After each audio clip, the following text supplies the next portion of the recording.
First, I think for a very long time, India's attempts to make sure our manufacturing sector grows, we have a big play.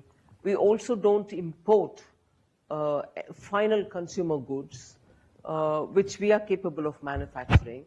However, when you have price discrepancies or price competitiveness affecting your purchasing decisions, you end up buying those which you can produce because they come at a far more cheaper rate. So Indians have always had this difficulty in having to come back to producing certain things which are your day-to-day domestic necessities, but you're unable to produce because you find cheaper imports coming of the very same requirement. But now we've seen that there is an opportunity which lies. One, from the consumer point of view, that even within India there's enough purchasing power, and many of these goods which can be produced in India will have a definitive large consumer base within the country. So catering to the domestic market itself has become now attractive for many of those producers who wouldn't have produced such things which were otherwise available for cheap from outside. Value chains come to India, come and produce in India, not just for India, but to export from India, for which again we have come up with a production-linked incentive schemes, particularly in 13 such areas which are priority sectors, sunrise sectors, where India didn't produce at all earlier. By doing that, we hope to have production of many of these large bulk manufactured goods which can go from India abroad to meet demands which exist outside, and also, of course, to meet domestic. Mobile manufacturing is a classic example. The PLI helped it. India's mobile manufacturing capacity in 2014 was almost nil. It didn't exist at all. Between 2014 and today, we are one of the second largest exporters of manufactured telephones, mobile phones, not telephones. Right. What indeed is globalization? How far globalization? To what extent globalization? So when all these questions are happening and being discussed all over the world, India cannot be in isolation. So if that's going to, the discussions elsewhere are going to have some impact, so will we have in India as well. So it indicates to a dynamic position globally on globalization itself, and also looking at how just tariff is not going to be one way of controlling or preserving your capacities in manufacturing. So it is a strand, I suppose, in a larger debate of how the global trade will have to happen. Free trade agreements are being signed, in fact, far speedily nowadays. Mm-hmm. We've just concluded one with Australia. We've concluded earlier one with the UAE, Mauritius. And as it is, we've had agreements with ASEAN, free trade agreements both in goods and services with ASEAN. We have had with Korea, with Japan. So free trade agreements have bilaterally or with multilateral groups been the route which India has had till before 2014, and now between 2019 and today, we've had at least 3 major agreements signed. So we shall proceed in that route also with the United Kingdom, with the European Union, and with Canada. All the 3 are happening now. As we speak, the negotiations are going on. So we shall go in those preferential routes. Plurilateral, I'm not sure where it's going to begin, when it's going to begin. I know between 2014 and 16, there was a lot of, what can I say, ferocious speed with which the TPP was pushed forward. It had its own course, roller coaster course. But now I think there is an attempt to revive it. We'll see when that comes. But we are very clearly moving forward on bilateral agreements, preferential agreements with some countries. Well, I would love WTO to be a lot more progressive, a lot more listening to all countries, to be fair to all members.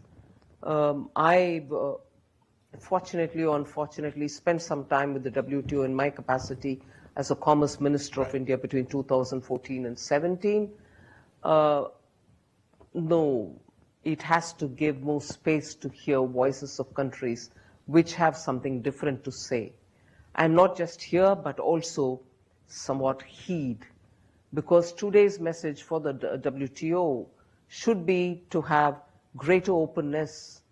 In fact, I'm not quoting in the context of WTO, but it might be useful to recall the words of US Commerce Secretary Catherine Tai. She had recently spoken, and I was very, very impressed, if I can use that word, about what exactly is the traditional trading approach. What exactly is liberalizing the market? What would actually mean in terms of tariff reduction? It is true now, countries do look at it. It is a time when countries are looking at what extent to which you would want to have market liberalization. It has had cost repercussions for the US economy. And that's exactly what the US Secretary of Commerce has said.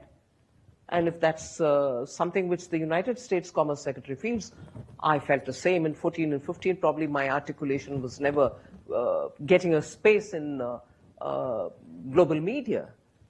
We've seen so many collapses, such shocking developments in the crypto world.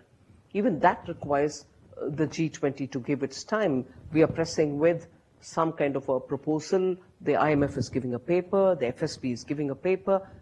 Again, India presidency taking that on board and taking up the cause of a common framework with which all countries can deal with this matter. We are not expecting them to agree to it, but at least discuss it, IMF and FSB's papers. The commitments which we have given in COP21 earlier and COP26 subsequently are all working together with those parameters which, let's say, everybody agreed in the UN FCCC.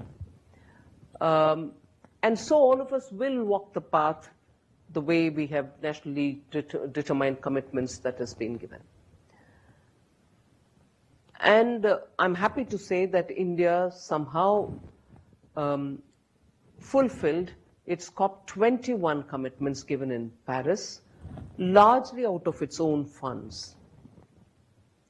So funding is there, but not available. Committed, but not actually dispersed yet. So the 100 billion that we've been talking about has not happened at all. So that could be something which many countries would want to speak, and I'll put that on my list. But however, there are these real-time worries as to what is the per capita emission that we're talking about, which actually is hurting all of us. Is per capita emission going in favor of XYZ countries, or is it going against some other country?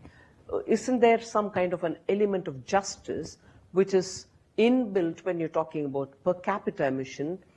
And also this morning when we were talking about things, there was this discussion about stock and flow of emissions.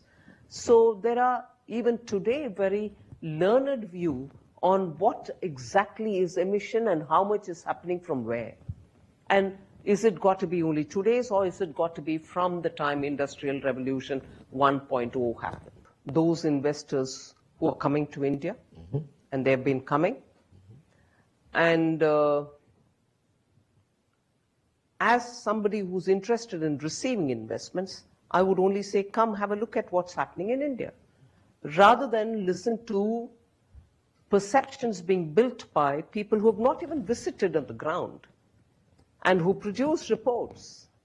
Again, you know, emerging markets do carry this burden of, you're the emerging market, you have every business to ask us for help, or every business to speak about every issue on which you need to play a constructive role, but yet the prescriptions are ours.